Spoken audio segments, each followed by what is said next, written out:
Donnie and Dolly. The team is supported by ableauctions.ca. Closing your business? We can help.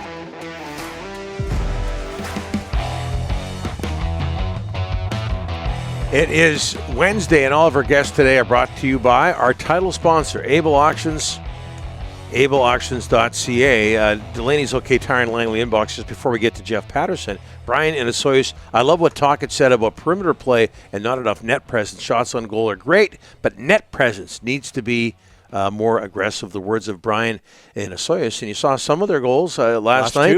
Last two. Dakota Joshua, Sheldon Dries, although that was an extremely skillful move. It wasn't just about going to the net, but near the front of the net. Kuzmenko and his two goals too. Kuzmenko was in the outside. He made a smart play to get in the inside, and he got the goal. Yeah, so there was something going on there. Thank you, Brian, as we bring in Jeff Patterson in the wake of the Canucks 5-2 victory over the Blackhawks. How are you, sir?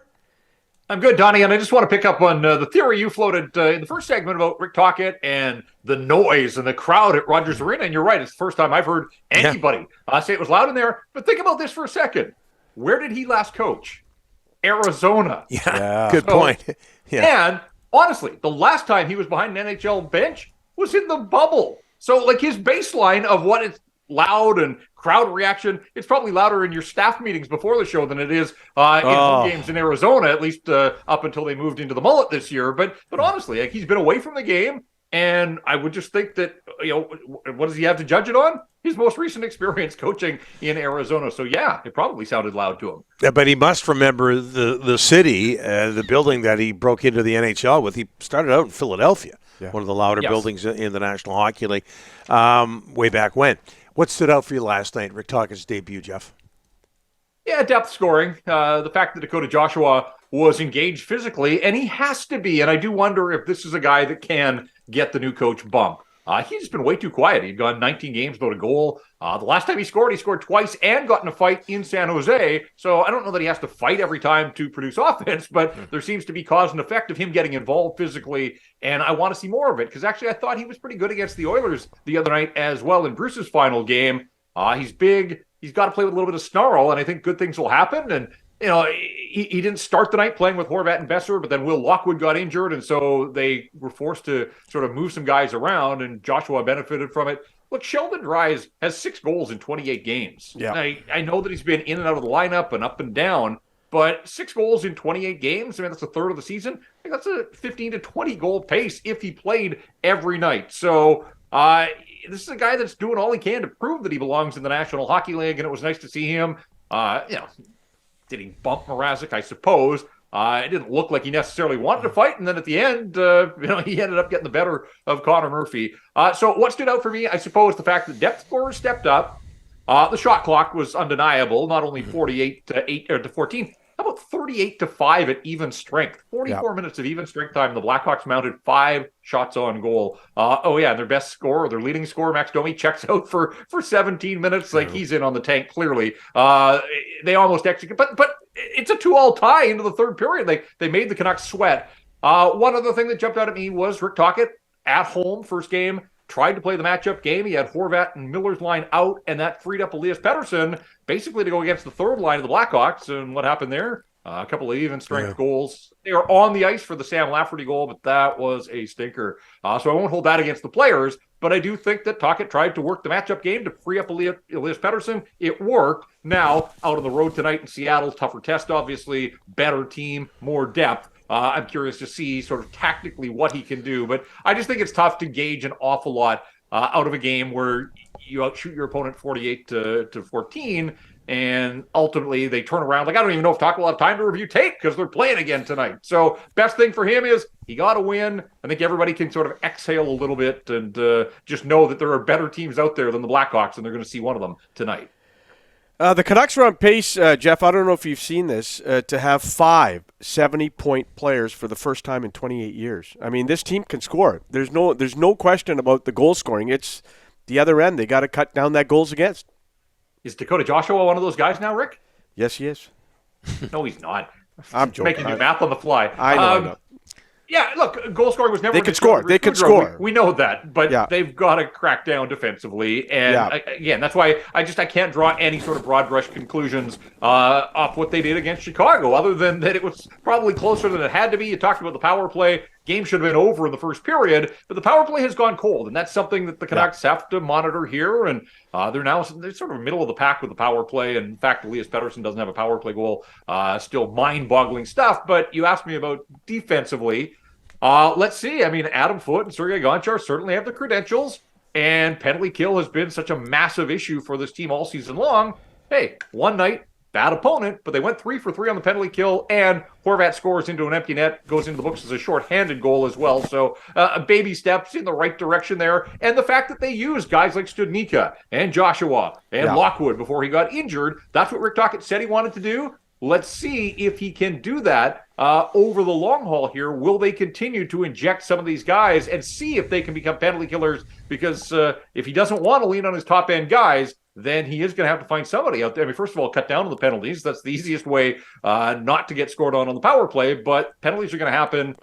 Who does he use? And now Lockwood left the game, and we see that Phil DiGiuseppe's been recalled here. So hopefully for Lockwood, it's not long-term, because I think he was one of the guys that was likely going to get more of a longer leash and an opportunity under a new head coach. And, Will Lockwood I think he can play the game the way that Rick Tocchet, nobody plays the way Tocchet did, obviously. The game has changed, but Will Lockwood could be a guy in on the forecheck, physical, separate guys from the puck. And I think Rick Tocchet probably would appreciate that, but it sounds like Lockwood's going to be out here for a little while. Let's hope that it's not a long-term thing for him. Jeff, when they signed Kuzmenko, I said 40, 45 points for the entire year. And this guy is just unbelievable. 43 points in 46 games, second on the team in goals, third on the team in points. I don't know what they're going to do, how they're going to keep him. It's going to cost some money. They look like they're trying to sign him. Has he surprised you, how good he is? Yeah, and I think what really surprised me, Rick, I had seen some highlights from Russia. I'd seen the stats. I saw him for the first time at Whistler, and what jumped out at me originally at training camp was the shot. Like, this guy, they all shoot well at this level, but he's had some pop on it. Mm-hmm. And really, we haven't seen him score a lot of goals from distance. The biggest surprise to me is his timing, his anticipation, and his ability to get open. And don't underestimate that as a skill. When you're playing with other good players at this level, you put yourself in the right spot with your stick on the ice, guys are going to get you the puck. And undeniable chemistry has formed on the ice. It sounds like off the ice as well between him and Elias Patterson.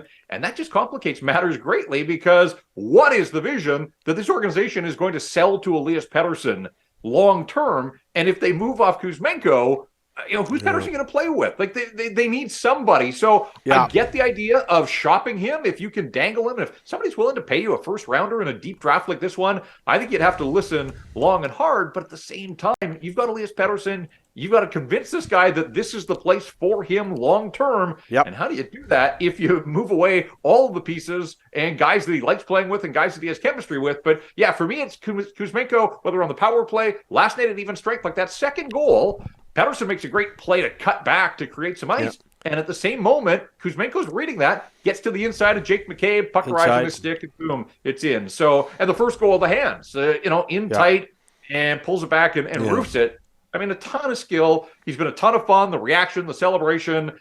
He seems to have embraced life here in Vancouver. And I think the dangerous part for Kuzmenko is if you trade a guy, like, he's been a great fit here in Vancouver, but he picked Vancouver. All of a sudden, he'd have to pack up his life, move to a new city, new teammates, new surroundings. Yep. Like, how would he adjust to all of that, where, he seems to really have kind of found himself here in the 40, whatever number of games it is that he's played. So it's going to be a tough one for the Canucks, but I can see both sides of this one. I know we're not supposed to waffle in this business. I go back and forth, though. What's in the best interest of the hockey club? Dealing them, if you could get a first rounder, or keeping them and keeping Elias Patterson happy and having Kuzmenko as part of whatever it is that you're selling to Patterson to get him to sign on the dotted line whenever that happens. That's it. Jeff, first time we've talked to you since the events of Saturday and Sunday. Bruce Boudreau no longer with the Canucks. It was a whole lot of fun with him here. No, there's some losing this season, obviously. What was it like covering him? Yeah, I mean, he was just a good human being, and he still is. He's just not the coach of the Vancouver Canucks. But I think that he built up so much goodwill because Loved life, loves hockey, obviously.